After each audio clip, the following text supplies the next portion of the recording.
We are going to be going live with, in just a second here, with Stephen Walter, who builds a guitar that I play here.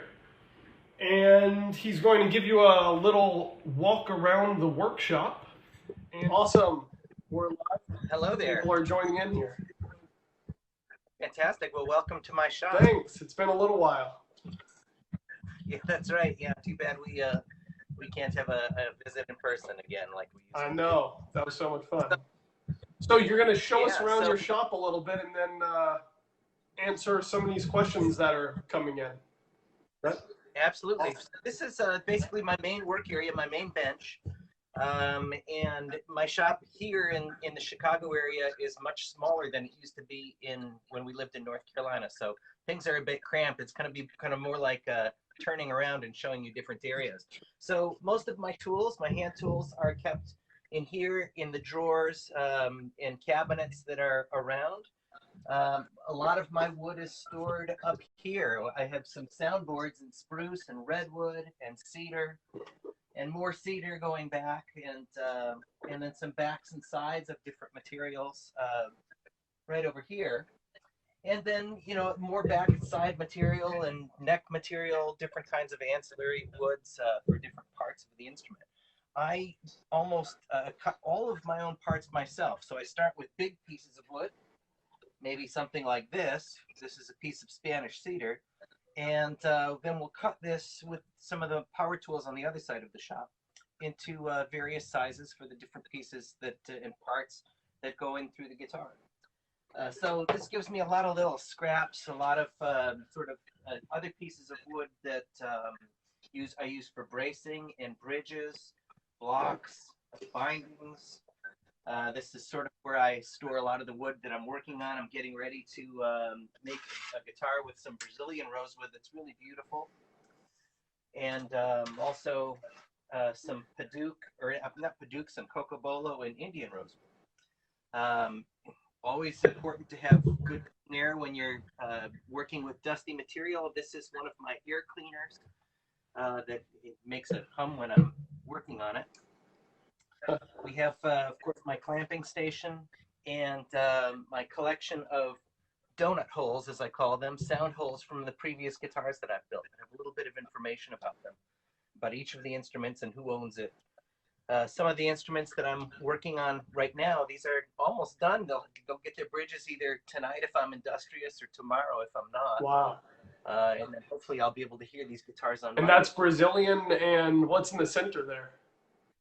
This piece, the Brazilian, is actually in the center, and the outsides are Amazon rosewood, the last bit of a large tree section that I had. Wow. That I probably made 40 or 50 of them. I really can't reach it. And then the wood next to it is a wood called, we think, Nara. It was the mystery wood that I made a guitar for. Jeremy. Jeremy Waldrop, right. So this is his sister guitar, and this one is going to Ian Herdlicka over at University of Georgia. Cool. So really cool looking, wonderful sounding wood. Is it just the angle, or are they a little bit different scale? Oh, or it's the height that they're... Yeah, they're on different heights. They're hanging from nails that are banged into the wall. I'll go over there and take one out and give you a look at it. So here is this particular instrument with the Amazon rosewood, with the Brazilian rosewood center, and it is a guitar without its nose currently. It looks kind of funny in the way that guitars without bridges look like a face without a nose. Wow. So these guys are just about ready, yeah. But they are the same size. It's just sort of an optical illusion. Actually, this one will be 640 and this one is 650. But there's no difference in my guitars with the size of the instrument or the size of the body of the instrument. That's interesting. So that's something you mentioned before. Some people change the dimensions of the guitars because to accommodate a smaller player too, or... Well, often it's that some guitar builders feel that, in fact, many guitar builders feel that there's an optimal placing for the bridge on the soundboard. And as if the 12th fret is in the same place and we shorten the scale, that means the bridge has to come up. It's a short distance, but it can make a difference. But the way that my guitars work, I sort of fudge a whole bunch of different aspects, like the placement of the sound hole, and actually even the placement of the 12th fret, and get it very close to the same area if it's 640 or 650. Wow. Super cool. So that sort of leads us to a question here, just about the different woods, for instance, the backs and the sides. Sure. Someone asked here on Instagram, does the type of the backwood affect the quality of sound? It does. It does quite a bit. Well, and again, it sort of depends on the player. For example, this is a guitar that this is my personal guitar that I play and that I built. That's made from maple, and maple is a wood that doesn't have a strong sort of resonant character. It's almost like a high frequency damping wood, and it's hard to say as you thump it. You don't really hear it, but one of the reasons that, or one of the demonstrations for how well the backwood contributes to the sound is if you just strum the notes, strum the strings, and then put it up to your chest, and then release it over and over again, and you get an idea of the difference in sound. If you have, for example, an Australian style guitar like a Smallman or Simon Marty guitar that have very heavy backs and sides, they are made to be inert, so it doesn't matter what the wood is, and often those guitars are veneered. I mean, it's just a thin, sort of plywood section, that's made with pretty wood. So, but in these guitars, they each contribute that, the way I build them, they contribute to the color of the sound. Harder, more resonant woods tend to support higher frequencies.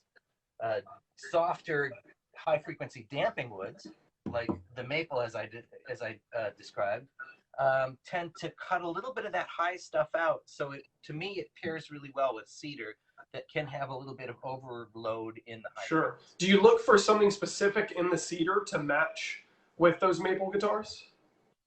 Oh, always. Yeah. In fact, I look for, it's always specific piece of wood versus specific piece of wood. Trees, are variable. You can have 4 soundboards that are cut from the same chunk of wood. And each one of them will sound a little bit different.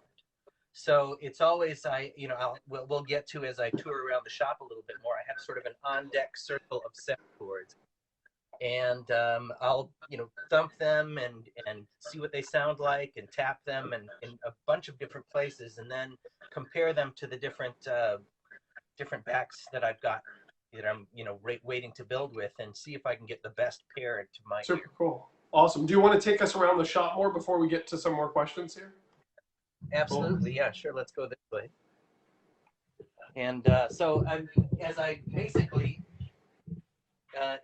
do a 180 here and go to the other side of the shop, this is where most of the big tools are kept, and that I use. Again, another air cleaner, dust collector. This thing, when it's going, will suck dust from everywhere, so it's a wonderful machine. I have a bench of small tools, a small bandsaw, a small drill press that I use mostly as a buffing wheel these days, and then a very small belt sander.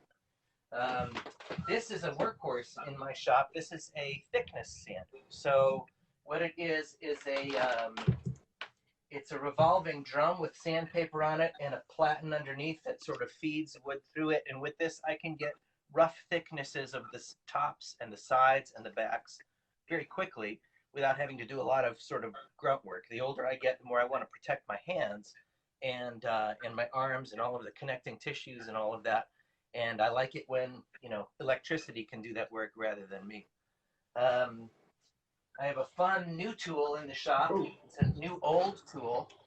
It's called a shopsmith there in the corner. And as soon as I can get it working and figure out how to use it, I'm excited. This is a multi-tool from the 1980s that will do a lot of different things. It works as a lathe, as a drill press, as a table saw. Gosh, I don't even know all of the things that it can do at this point, but it was fun to sort of get into the shop.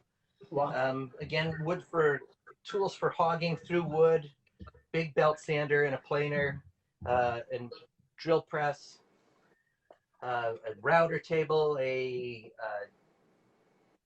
what is that thing called again?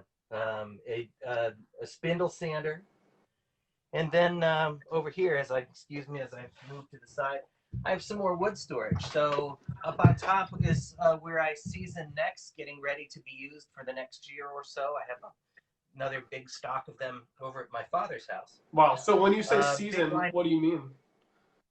Well, I like for the wood to be in the shop for at least a year before I use it. That way it acclimates.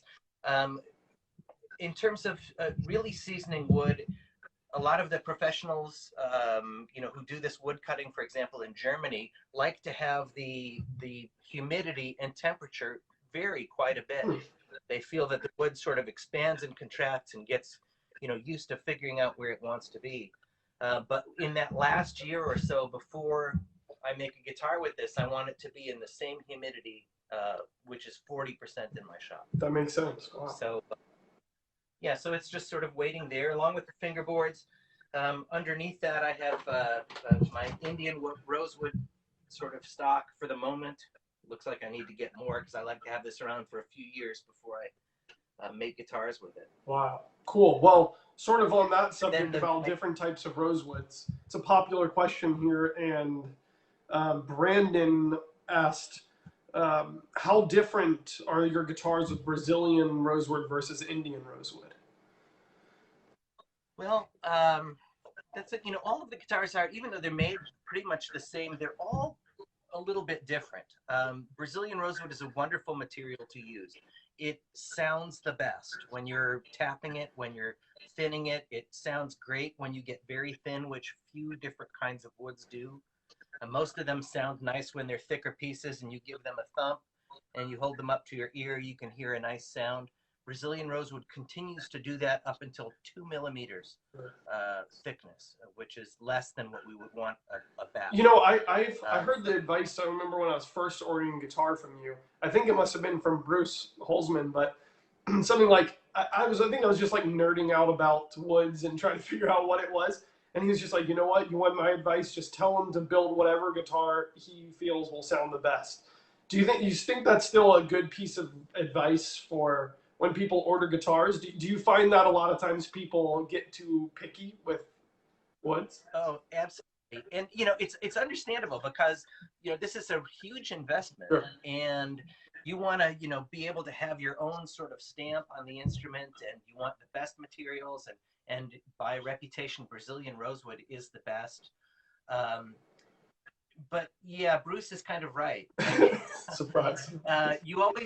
Actually, what's most helpful to me is if somebody says, I played evantaucher's guitar, or I heard his guitar, I want one that sounds like that. Good. Because that way, it's not only the wood, I know a little bit more about the way that instrument sounds and what I did to make it that way. And that's most sure.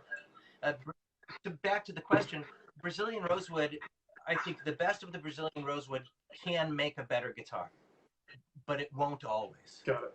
Yeah. So there are other elements to it, and it's it's scarcity.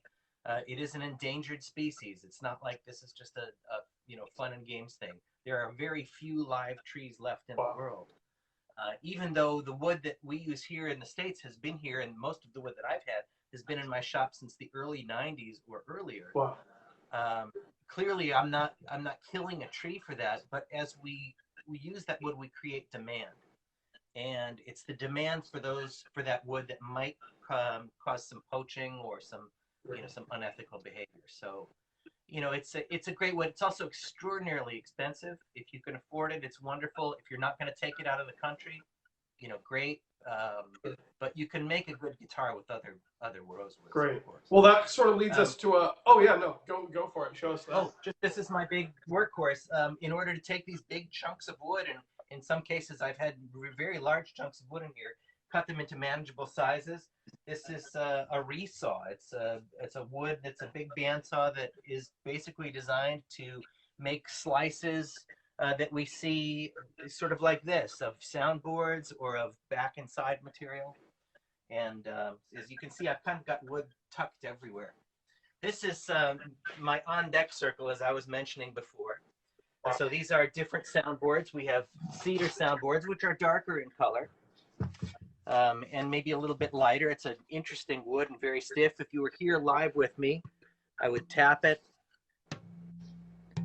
and see if you could hear that sustaining ring, which might not come through the Facebook sound algorithm. And then a few different kinds of spruce. Of course, the Western red cedar is pretty much the only real cedar that we use. Yellow cedar is used occasionally, but it's actually a cypress. We have some European spruce from different places. I often put where I got this from. So this soundboard I got from International Violin Company in 2006. So it's getting ready to be used. So while we're on that, Riley asked about the resonant frequency of guitars. Why do you pick which ones and what frequency you go for and why? Oh, right. That was a great question. Well, I'll get back to my sort of working. Yeah, maybe you could also explain resonant frequencies too. Absolutely. So what he's talking about, Riley, is this what we call a Helmholtz frequency or a Helmholtz resonance. And what this is, and I'm sure that many of you who've played guitar before have sort of like put your face into the sound hole and talked or sang, and all of a sudden find probably at the lower register of a male singing voice that there is a frequency that the sound just seems to bloom. You can also hear this by if you dampen the strings on your guitar and use the side of your thumb and whack the bridge. I hear an F sharp coming out of this particular guitar. So that is the frequency or the Helmholtz frequency.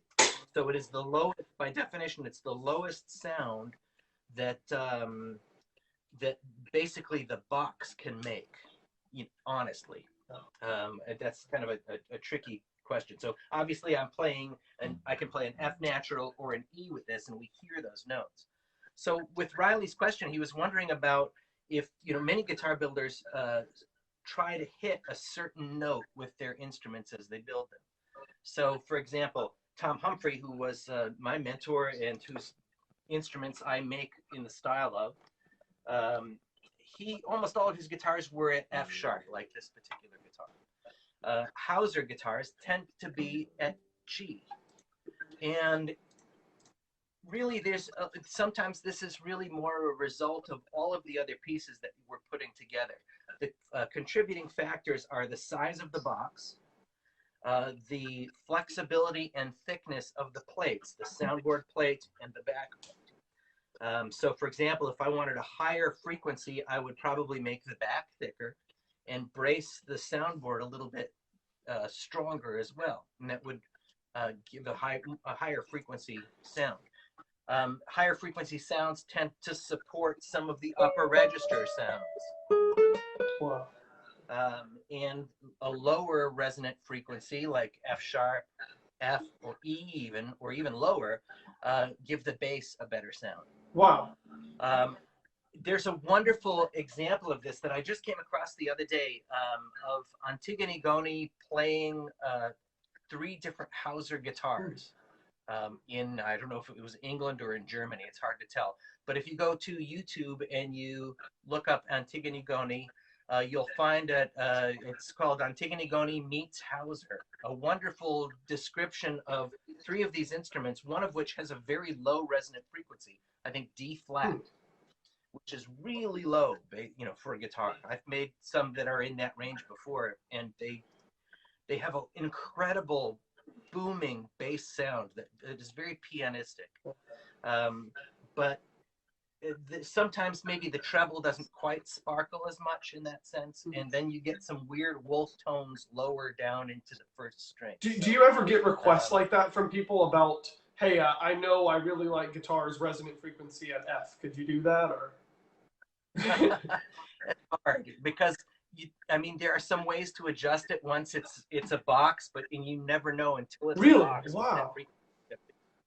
Some ways of adjusting it, actually, there's a device that like Torres and some early Spanish builders used to use called a turnavoz. Wow.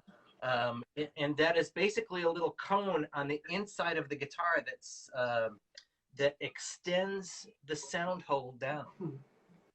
And that will lower the frequency. Also, the sound ports that I use actually raise the frequency of the Helmholtz sound. In fact, it eliminates well, this is complicated and is more physics than I know, but it sort of negates that Helmholtz frequency and gives you a wider palette. It's one of the reasons I use the sound hook ports, not for necessarily more volume, but for that loosening up of those Wow. pitches. So there's no way to shoot for a lower Helmholtz frequency other than adjustments afterwards?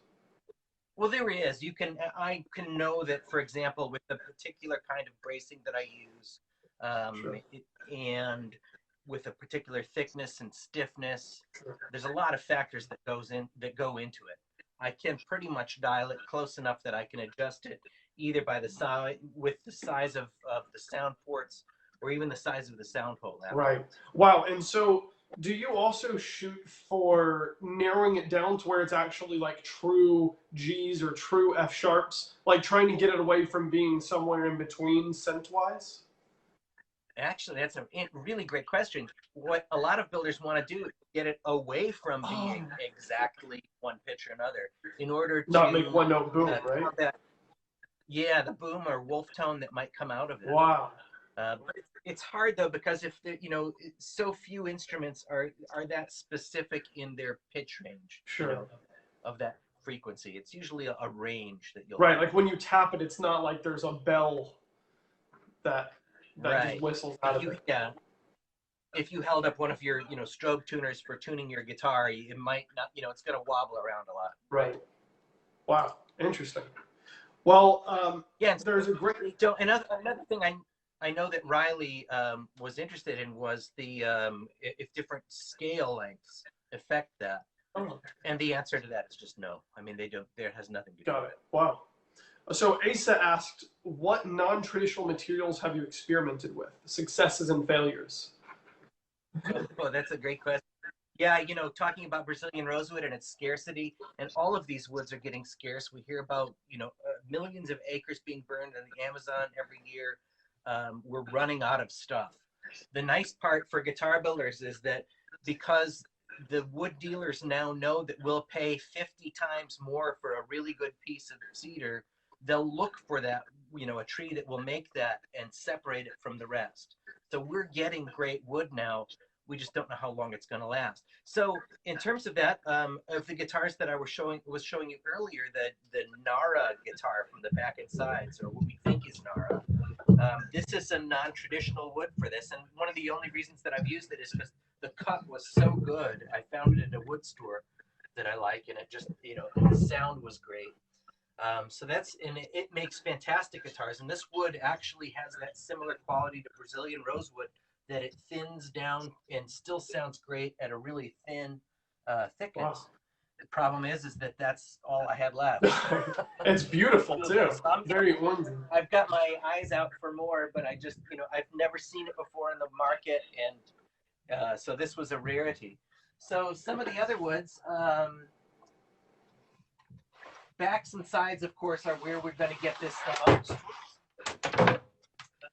This is a wood called Paduk, which comes from Africa, and this is its real color. I mean, the stains are from me sort of squirting it with alcohol to get what the color is going to look like under finish.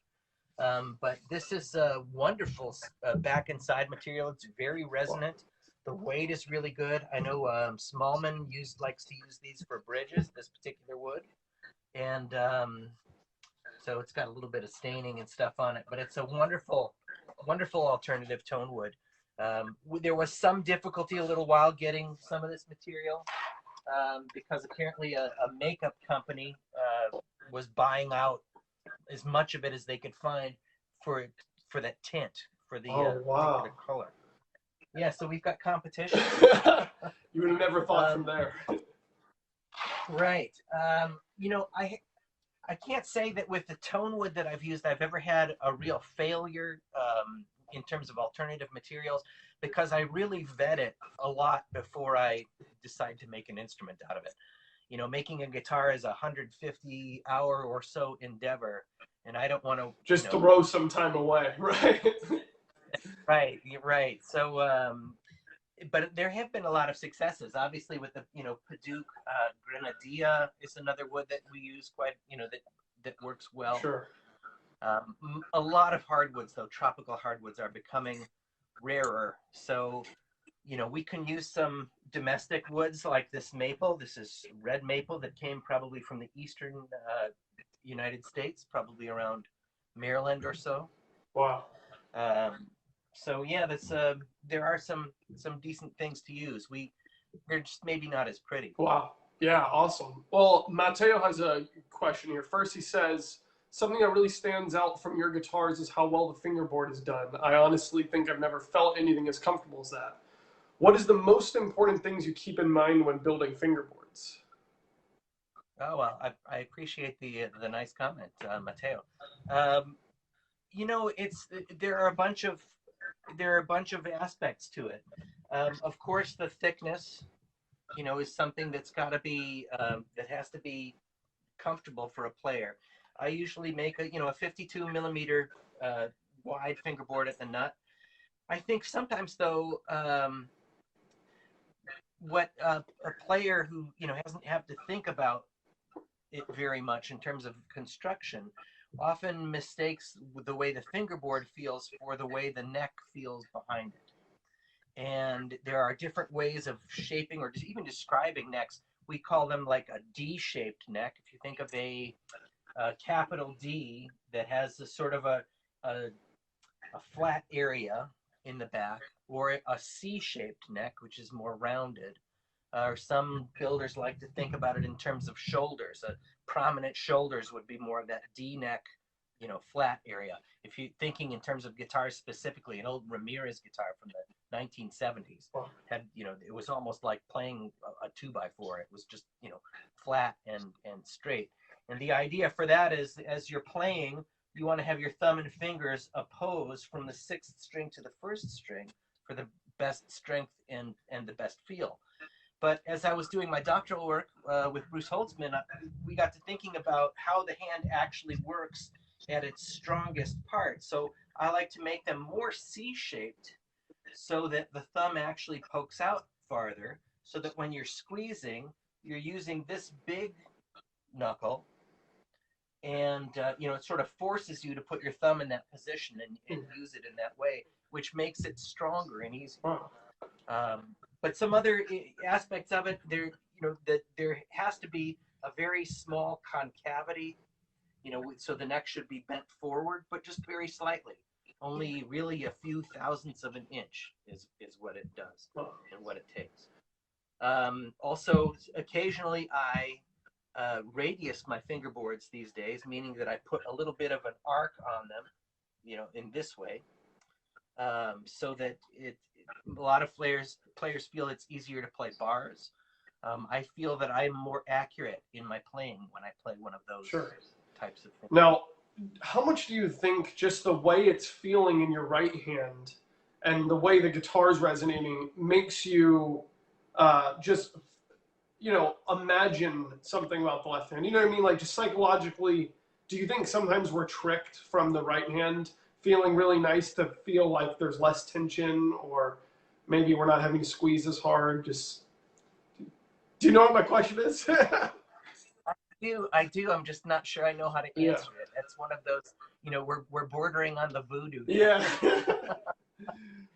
And it's a fun question. It's an interesting thing to think about. And again, that's a kind of thing as a guitar player or teacher I would probably be more interested in than as a builder. Right, that makes sense. Yeah, I have to have something tangible that I can sort of look for. But the right hand feel is very important, and also how tight the strings feel will, accommodate both hands. If the strings feel super tight in the left hand and in the right hand, it might be uncomfortable to play.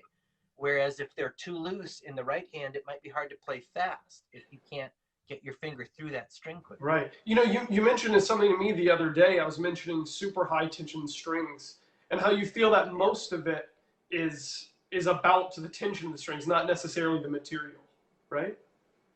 Something like that. Yes. For example, right, the carbon strings. One of the reasons that they are so loud is that it requires more tension to pull them up to pitch. So a typical high E string, for example, in nylon would pull at pitch 16 pounds per square inch on the bridge. A carbon string will pull 21 pounds or more. So that's, you know, easily 25 to 30% more pressure and more tension. So an extra high nylon string probably won't even be close to a normal or medium tension carbon string. Sure. Wow. Well, I don't want to miss out on some of these other questions. And also, there's some here on Facebook. Oh, Jeremy asked, is that the same one on mine? He was talking about the Yes, Jeremy, it is. Your guitar is going to have a sister or brother, however I tend to not ascribe a gender to the guitars. All right, someone asked, But, the lattice you use, is it just spruce or do you do it depending on a feature of the top? Oh, that's really interesting question. Yeah, so actually, Kristen, if you don't mind, this paper up here with it has a sort of a map of a bracing pattern that I don't use as much now, but I used to use. But it is a lattice style bracing. So and for each of those different braces, I used to use, and I still do in the lattices that I do now, I use a different kind of spruce. So I'm going to dig a few out here. So I like to cut these things, all in one batch and spend a lot of time at the saw in one day. Well, I got mostly the same kind of wood. But you can see that one of these things, hopefully you can see this, is not like the other. Right? So this 1/3 from the left here is a lot lighter in color. These are actually the same kind of wood, but the darker ones have been what we call torrified. So this means that this wood was baked in an oven at, I forget the temperature, maybe like 400 degrees or so, in the absence of oxygen. So all of the air has to be sucked out, replaced either with nitrogen or in a vacuum, and then it's heated up. And the idea here is you're sort of like super accelerating the aging of the wood. Some people are experimenting with even soundboards that are in this. I've not made a guitar with one yet, but I've got a couple of boards I'm looking forward to trying at some point. So what this does is, when we think about bracing, what we're thinking about is strength versus weight.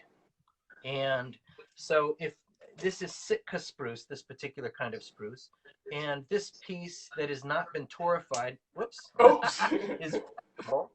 That's how we find out how strong they are. So we bend them until they break. And it's flexible, but it is not as flexible. Well, it's more flexible, sorry, than the torrified spruce, which is taking more energy for me to bend. This isn't something you can really see too well, probably, rather than if you were here in the shop, I'd hand you the wood and have you bend it, and you'd see that it takes more energy to bend this piece of wood than it did take to bend this one. So I'll typically use the torrified spruce in areas where I want the smallest pieces. So in terms of a lattice, we think of which beams are underneath and which are crossing over. So I'll use the strongest, lightest ones underneath, ones that are a little bit weaker, but maybe still pretty strong on top, and then scoop them around. So I have to notch each one of these things and then make it so that I don't have too much wood all over the place. And then some of the other larger braces, I want to use a lighter piece of wood. So I'll typically go to Engelmann spruce or perhaps European spruce if I've got some good stock of light European spruce. So yeah, often I'll go through a variety of 3 or 4 even different kinds of spruces for the braces on one guitar. That's cool. Yeah, you never really hear questions about the braces, but more about like the pretty tops and backs, right? Or people who, of course, who've looked into it. There's a lot of fascination with bracing styles. Fan bracing, lattice bracing. Sure. A bunch of cool diagrams with different guitar builders' braces on them. Right. Well, sort of on that subject, why the bracing that you do now, and maybe you can mention something about your experimenting with double tops and how you're feeling about the trends. Oh, sure. Yeah, the trend is always loud. We want the guitars to be louder. Guitar is an intimate instrument, and I think sometimes we lose a lot in our pursuit of that volume. Surely it's really important for someone like David Russell to have a really loud guitar because he's playing for 1,000 people in an auditorium. Sure. And even John Williams plays microphoned wherever he. I don't think he's touring too much anymore, but when he did, he always used an amplifier and a microphone. But we still want it to be loud because we want to be able to play chamber music with people, and it's important. I've tried double tops a few times. There are a few of my double tops out there.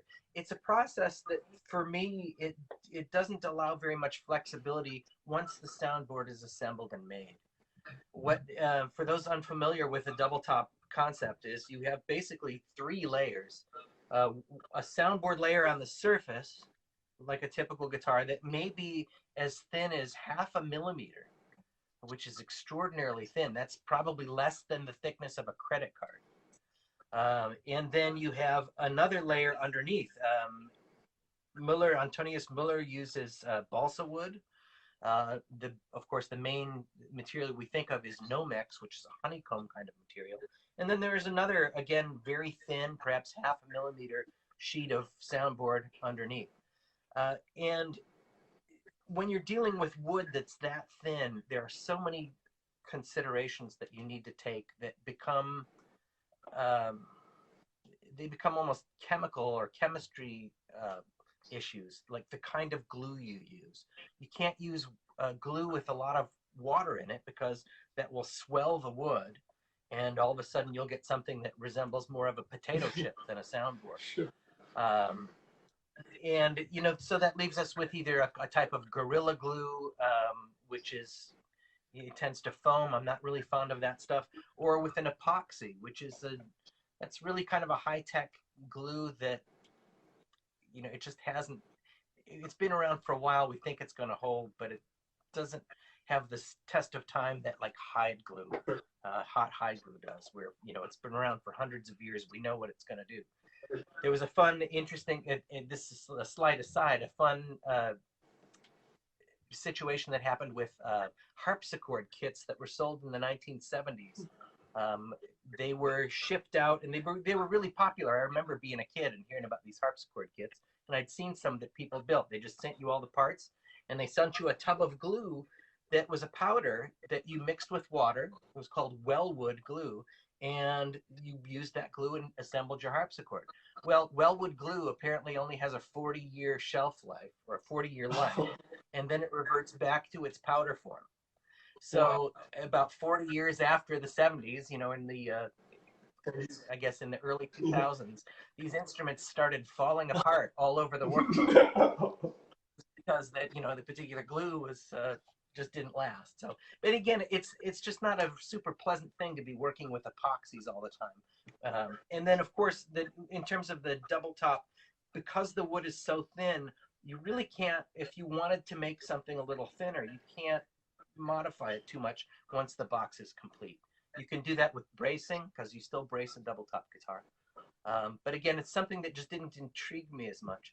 The lattice design that I used, and then the new design, which is a lattice but in a limited resonating area, is to me it's just a more organic kind of way of creating the volume and sustain that I want with the sound that I want to, which is more traditional. Cool.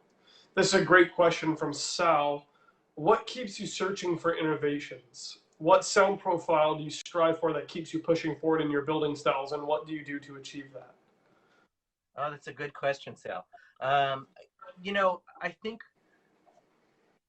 the innovation at this point is not necessarily, you know, I'm not striving for innovation's sake. What I'm trying to do is tweak and refine really small things right now. For example, with the full face lattice that we showed you the picture of, the bracing style, I absolutely love the separation between bass and treble on that sound, on that instrument style. And I made a lot of those guitars. They're very successful, and this one actually is the one that I play is in that design. However, you know, one of the things that I was trying to improve with that is maybe a little bit more evenness on the first string.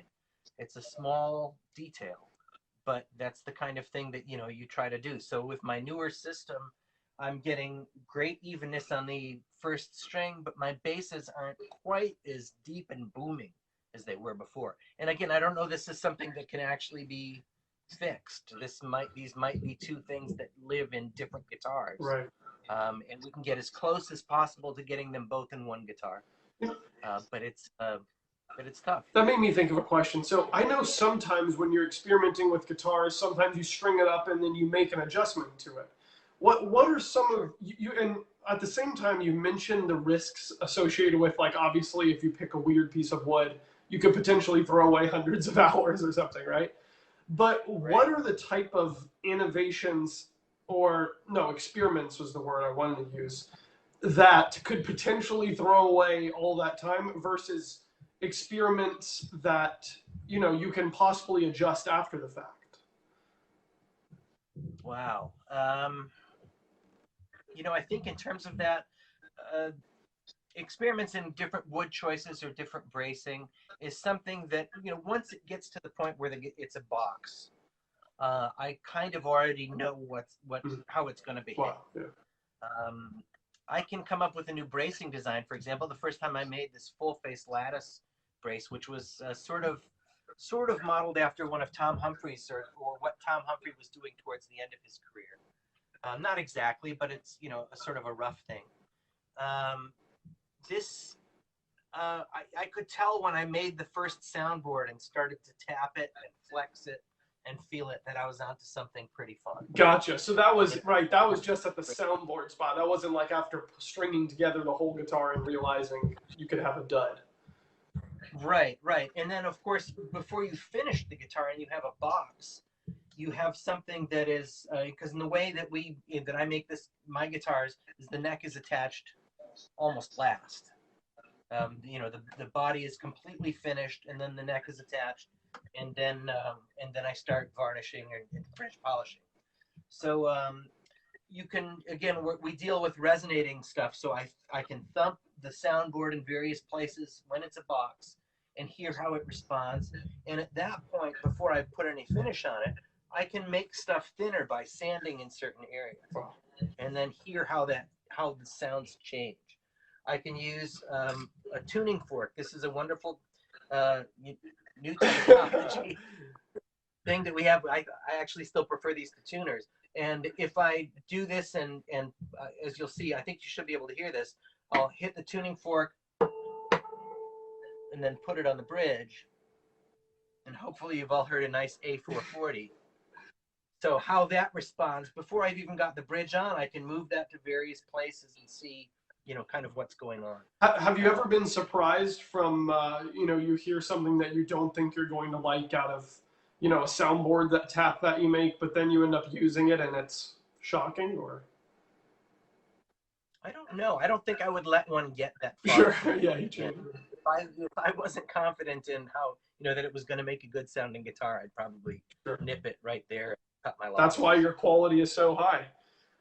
So Andrew Rubio asks, speaking of, you were mentioning Humphrey a second ago, he says, what was your time like working with Thomas Humphrey, and how has it influenced how you make your guitars? Well, it's funny. I never actually worked with Tom Humphrey. I mean, other than over the phone, I never had a chance to visit his shop.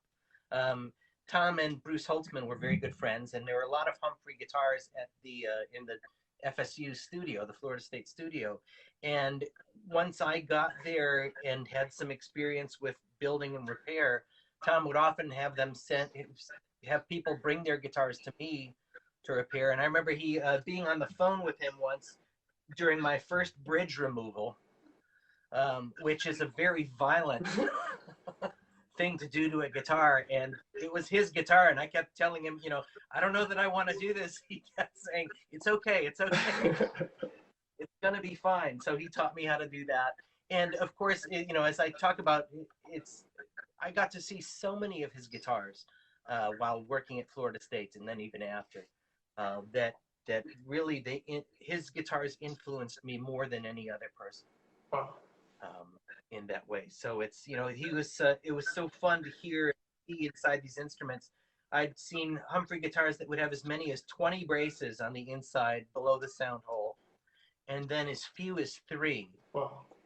And yet they all sounded with his characteristic voice. Wow. And that was a really eye-opening thing for me. You know, it's not necessarily the bracing, it's probably more the way we put guitars together. Wow. That's super interesting. Well, we've got a question here from Pablo. He said, I have seen some makers that build double backs with Nomex, not just double tops. What's the idea behind doing that? I really don't know. You know, it's again without it. That would be the question to ask the person who did that. I think there is some to an extent looking for gimmicks these days to make people interested in the guitars that you're building. Nothing is more telling than being at a big festival and standing behind a table with your guitars and have person after person come and say, "Are these double tops?" Sure. Because it seems that everybody wants that sound or that style. And they sound so different from guitar to guitar. The great ones can sound really wonderful. Even some of the best builders. I mean, I won't mention name, but I've seen a recent instrument from a very prominent builder of double tops that could have been one of the worst guitars I've played in a long time, but it was loud. But it was. I mean, there are other things than just volume, I think. When you're standing there and people are asking you, it got to be the point at one festival where I just said, sure, it's a double top. And they played it and they thought, oh, wow, yeah, it's really loud. It's really great. And then, later on I told them it wasn't a double top, but they wouldn't play it if it wasn't. Sure. So. Yeah, wow, that's interesting. Yeah, so in terms of the double back, I'm trying to think of what, the reason for the double top initially was to reduce weight. So if this builder is trying to build an ultra light guitar, that's a possibility that's why they went that way. Cool. Someone asked, how many guitars do you make a year? Oh gosh, probably between 14 and 16. This year I had a cello in there, so I sort of count that as two guitars. Sure. Yeah, it counts as two. You told me once some quote from someone that you use about how many hangers you have on the wall. Oh, that's right. That was Tom. Oh, yeah. In his studio in Manhattan, he had somebody asked. He always used to build in batches of 7 guitars, and it seems to be an odd number. And so somebody asked him, "Why do you build 7 guitars?" And he just complete deadpan said, "Because I have 7 hooks on the wall." And that actually is a factor for me in this shop. If you were in the tour, you might have seen that it's very crowded, and I literally only have place to hang 4 instruments. And 4 is a stretch. So usually I try to build 2 at a time now. I used to build 4 at a time. And the reason I built 4 at a time, and my answer was that because cases come in boxes of 4. You get the best deal on guitar cases if you buy 4 of them. So perfect. I don't do that anymore, but Mike Cruz asked, how often would you build multiple string guitars, like 7-string classicals? I just made my first 7-string guitar earlier this year for Stephen Krishnan, in Texas. And it was a lot of fun. I enjoyed doing it. I'm just not asked to do it much. I mostly work on a waiting list, so I'm building what people want me to build for them. I don't have too much opportunity to build spec guitars unless I'm going to a festival. Occasionally I'll do that. I think there's a very enthusiastic population for multi-stringed instruments, but it's a lot smaller than the general population of classical guitarists, which is a pretty small chunk of the guitar world. Right. So, again, it's more of a financial decision than anything else. But I'm happy to build them when asked to do so. Totally. It's an interesting challenge because you're dealing with more string pressure, obviously. You have to think about you'd never want to have a guitar explode when you string it up. Sure. That only happened to me once. It was a lute. I built a 10-course lute, and apparently it thought it was a 9-course lute because when I put the 10th course on it, it blew up. That's a bummer. So speaking of different guitar models, what's the difference? Dwayne asked, what's the difference between your hybrid guitar versus your non-hybrid? Oh, yeah, great question. So in collaboration with Sylviu Choulier, we designed this, what we call a hybrid guitar, and it's a hybrid between a flamenco guitar and a classical guitar, which doesn't seem that big of a difference, but more in terms of its use. Silvio wanted a guitar where he could take one instrument to a concert and play one half of the concert classical and the other half flamenco, not have to fly with two guitars. So mostly I make this Millennium style guitar, in the fashion of Tom Humphrey, that has an elevated fingerboard, but also a wedge shaped body, so that the body is smaller here than it is here, or deeper at the back and shallower up front. So this was a normal traditional style guitar. It had a very slight elevation in the fingerboard because the entire soundboard was arched. It was just compensated to get the strings off the soundboard at the correct height for the flamenco playing. That's for the people who haven't played much flamenco, that's a big deal because there are certain techniques that require you to both smack the soundboard with your index finger or middle finger and then follow through to strum the strings. And you would probably dislocate your index finger if you did it on a Millennium style guitar. That's such a big height difference. So that's a particular aspect of it. And then also it needed to sound crisp and sparkly as a flamenco guitar, but it also had to have nice sustain and warmth for classical playing as well. Wow. So that was the nature of the compromise, or the hybrid between the two. It's kind of like more of a classical guitar that could be played like a flamenco guitar. Cool.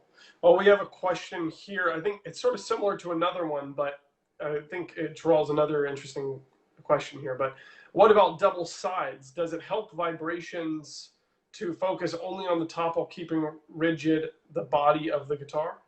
And maybe to expand on that question, what is the difference between the purpose of the sides and the way you treat the wood versus the back? That is a very interesting question, and it's a big question. So I'm going to boil it down as quickly as possible. So the sides, basically, I mean, the short answer is the sides are there to separate the back and the top with as little material as possible. We want them to be strong, but we want it to be light, or at least I want it to be light. In actually cellos, this is a much more interesting topic because the sound post that's in there actually creates a different kind of relationship between the back and the soundboard that it does on the guitar, and the thickness of the sides can be really important on the cello again. With the guitar, I don't think it's quite as important. We want it to be somewhat rigid, but not, we don't want more wood than we need anywhere in the instrument. Now, in terms of a double side guitar, there's two different ways to do this. You can either laminate the sides, that is, have an outer material of, let's say in this case, maple, and an inner material of something lighter and softer, just to make them stronger but not be as heavy. And then there was a really cool instrument that was designed by Abel Carlevaro, the famous, I guess, Uruguayan, guitar player, in conjunction with Contreras in Spain, where the guitar is sort of suspended inside an outer guitar, so that at no point is the player pushing on or obstructing the actual instrument from vibrating. And you might have seen these. They have no sound hole, and also this upper part, instead of having a waist in the middle of the guitar, they just go straight from here to here. So they're sort of oddly shaped, and they sound pretty good. I don't know that it's a huge difference between like the Contreras guitar that was built in the 80s or 90s or a more modern one. I haven't been able to examine one up close, so I can't say the difference. But in terms of the recordings I've heard, I don't notice too much. I have a question just regarding that and the aesthetics of the guitar. Is there anything that you would do differently if aesthetics did not matter? Wow. Probably if the sound hole, there are some guitar builders who are building guitars with sound holes in different places. To me, there's something about the classical guitar is, although it is not fixed in its form like the violin is, for example.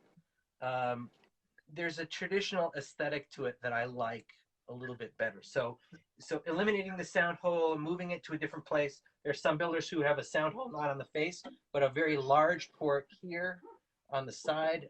Benoit, I met him, real nice builder from France. Met him 7 years ago. I can't remember his last name.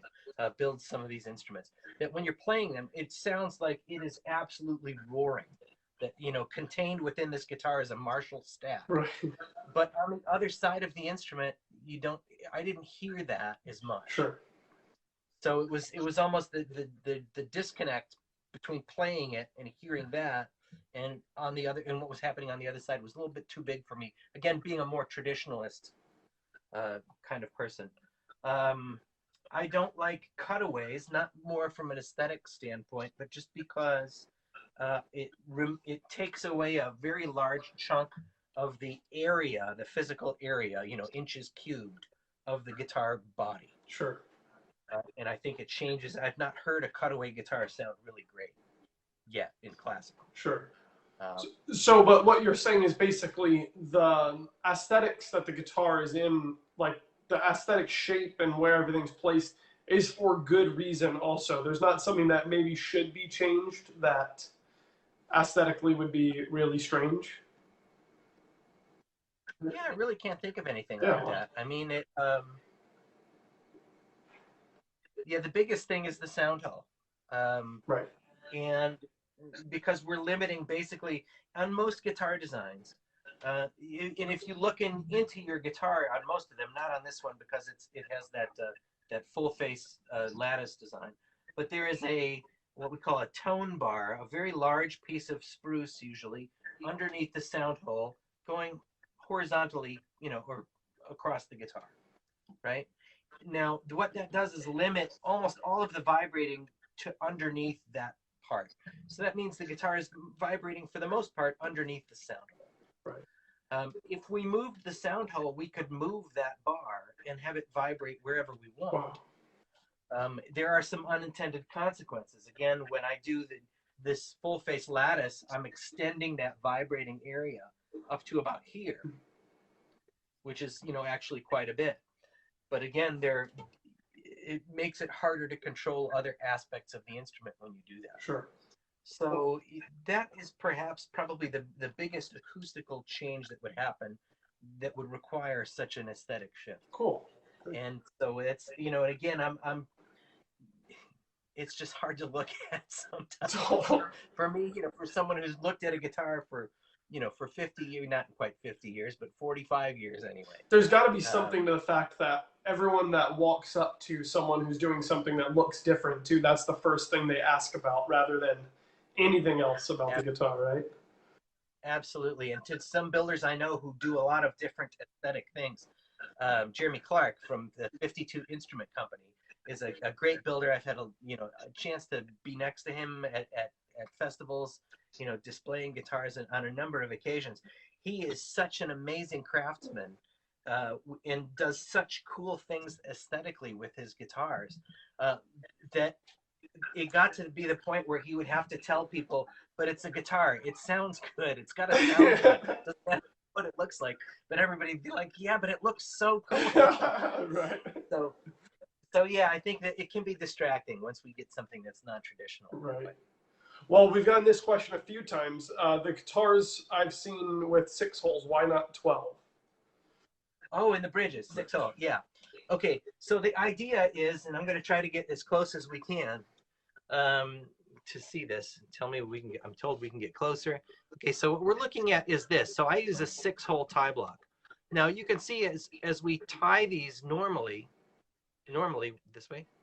Okay, as we tie these, the loop that we create here actually pulls the string up a little bit, and the angle, what we call the break angle between this behind the saddle and in front of the saddle, is reduced a little bit, right? So a 12-hole bridge design is designed to eliminate that loss of break angle.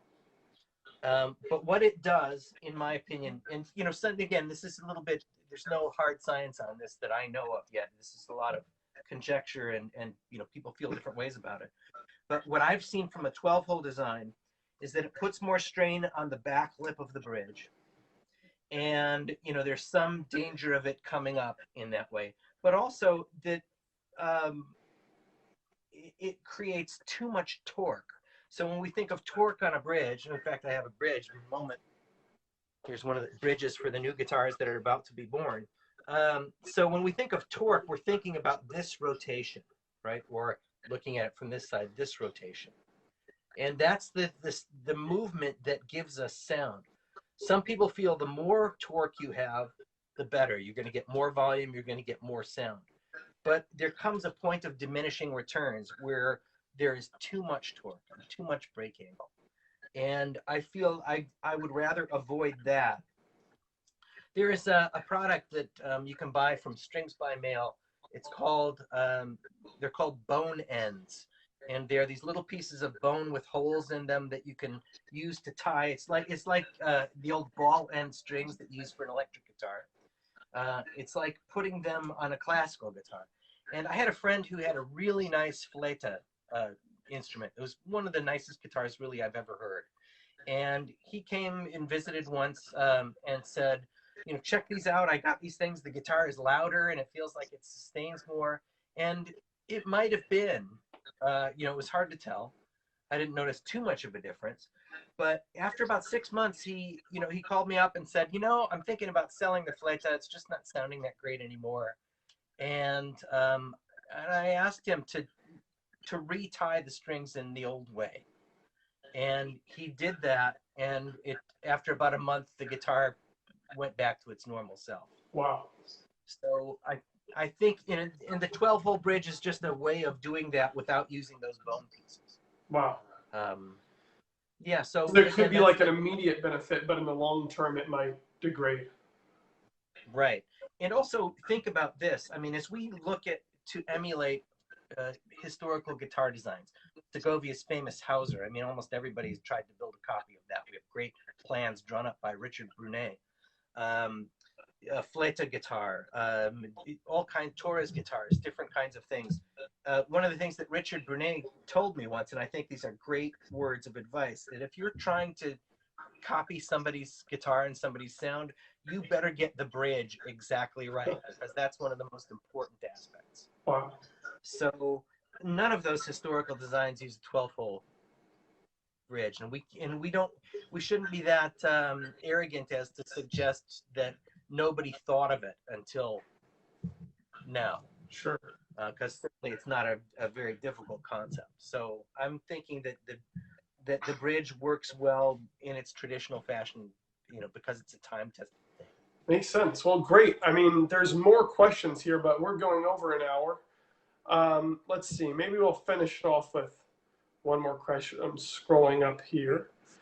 How many guitars do you make a year? I see that. Oh, this is a great one to maybe end it with. Brandon says, being such a great guitarist yourself, Steve, from your perspective, what has that advantage helped you out specifically with building? Oh, it's a really good question. And it helps in so many different ways. And I again, going to festivals, I feel so sorry for those guitar builders who are not accomplished players, because they can't immediately hear what they've created. They have to wait for somebody to come into the shop, play for them. They don't really hear it behind the guitar the way a real guitarist would hear it. So that gives me that great advantage. And not only that, is that, I think I've developed an ear as a guitarist. I did a lot of studying and teaching as a classical guitarist myself. I know very specifically what I want to hear and feel from a guitar. And so everything that I do now narrows in on that. And were I not an accomplished player, had I not spent all of those years practicing and learning, again, I probably wouldn't be able to do that easily. Cool. Well, awesome. We didn't ever get to guitar maintenance stuff, but we could, or we could save that for another chat. I think maybe another chat would be great. There are several things. I think one of the there are a lot of people who are who are so hands off about their instruments, saying I can't clean it because I don't want to ruin it. Questions like, should I take all of the strings off when I change my guitar strings? There's a lot of questions like that I think we could, probably Yeah, punt to another that's a time. whole hour in itself. So awesome. Yeah, exactly.